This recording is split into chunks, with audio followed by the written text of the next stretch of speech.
Welcome back to October Scaries, where I am watching and reviewing these 13 movies that I have never seen before, and now we're going to talk about Ma.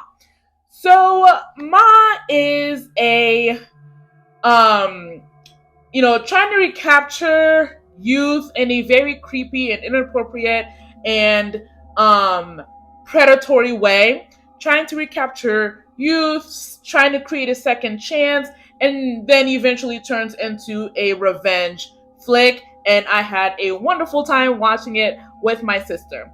So, at the beginning of the movie, we meet Maggie Thompson, who is, she's the main teenager character, not really that engaging or impressive. Like, she goes to her first day of school because she and her mom just moved back into the town where her mother grew up because her mom fell on hard times after divorcing her dad.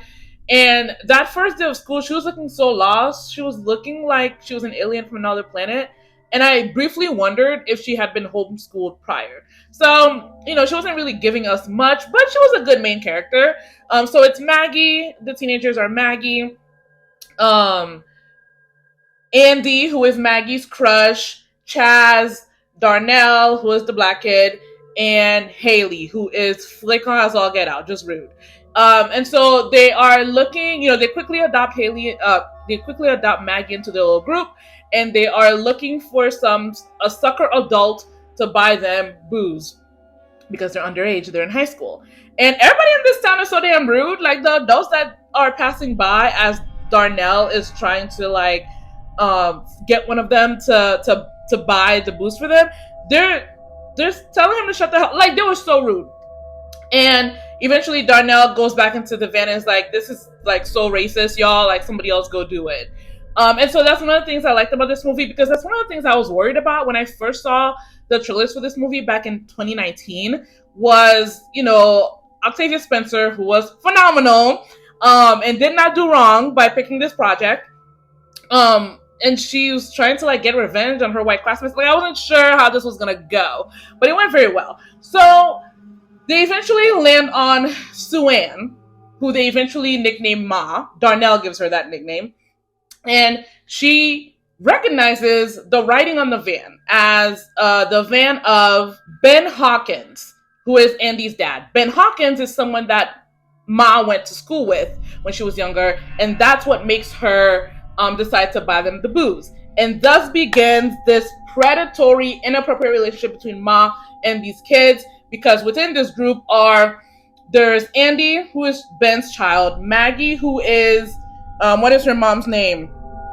Erica's child. So Ma, Ben, Erica, and Mercedes are the adults who all went to school together in the past. And in the past, so let me not jump ahead.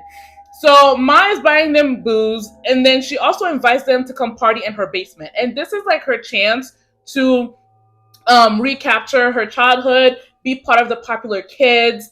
And she has a very inappropriate fixation on Andy because Andy's dad, Ben, was her crush in high school, and she has transposed those feelings onto Andy. It is so uncomfortable to watch, but she's touching him inappropriately, and also some of the other boys as well.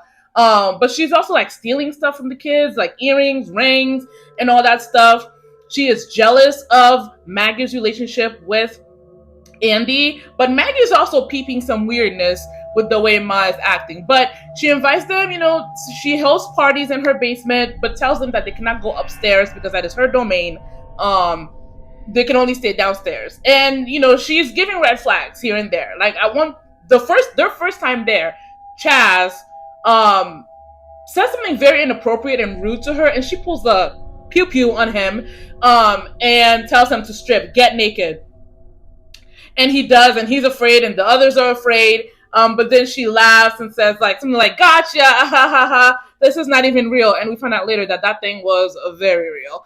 So this is how it's going. Eventually, the kids get creeped out and decide that they're not gonna go to Ma's anymore because she's sending them messages inappropriately, like so many messages. She's spamming them. So they decide they're not gonna go. Haley calls for a boycott of Ma's, which she gets that message somehow. And so then she pulls them over to the drinking location, calls them over and tells them that she has cancer. Manipulation tactic to get them to come back. Because she's like, I have cancer, so I'm not myself. I think, let me keep going. So at a certain point, Ben's dad, or Andy's dad, Ben, comes over to where Ma works to drop off their dog. And then he's like, oh, Suan, I haven't seen you in so long. My goodness, let's have a drink. And so she agrees and she's like, but I don't want to come in my scrubs. Let me change and I'll meet you at the bar. And she's like ecstatic because this was her crush in high school. And when they meet, they're talking about, did you go to the high school reunion and all that stuff? And then Ben eventually, making sure I'm saying the right name, Ben eventually shows his hand. He invited her out because he lured her out because he wants to know what the hell his son has been doing over at her house so often, because Andy drives the dad's van because he owns a business. So he's driving the company van, and Ben has a tracker on all the vans. So he's seen that Andy keeps going over to Ma's house. And so he's like, stay the hell away from my kid.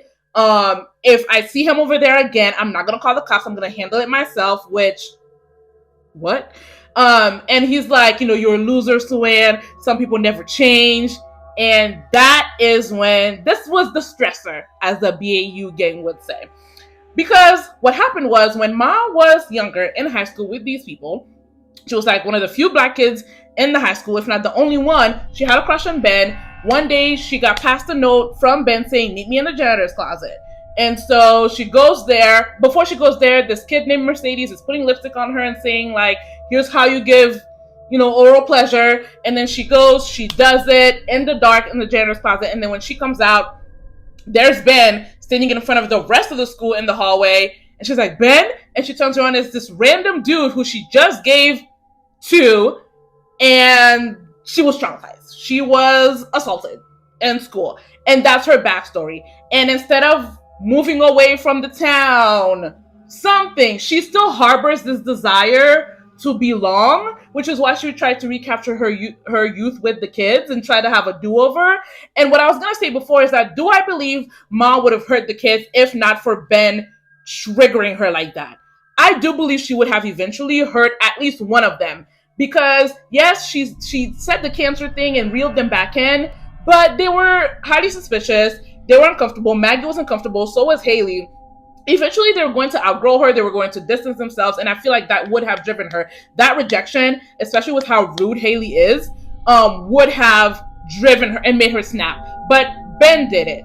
So she moved very smart. She got the tracker out of the van to lure Ben to her house. And when he came to her house, she drugged him. She drugged him and then got blood from Maggie's dog and put the blood in it. I like the way she moved. I think she was a good villain.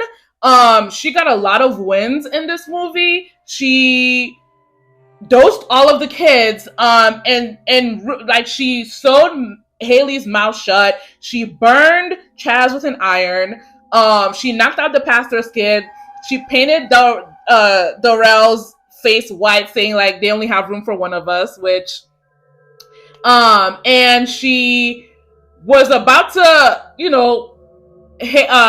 Maggie. At one point, Andy gets up and tries to trick her and is like, I love you, and they kiss, and it's so disgusting, but she doesn't fall for it. She's like, liar, and stops him. During all of this, she has a child that she has been abusing, making Jeannie, her child, believe that she's sick, keeping her in a wheelchair, forcing her in a wheelchair, not allowing her to go to school. Like, she just never sought help for what she went through in high school and just became this disturbed person. She killed her boss. She killed the cop. I was like, this woman is not afraid of going to jail. And at the very end, when everyone gets rescued, she goes back upstairs and lays on the bed to burn to death with her boo thing, Ben. She was disturbed. It was amazing. 5 out of 5. I thoroughly enjoyed it.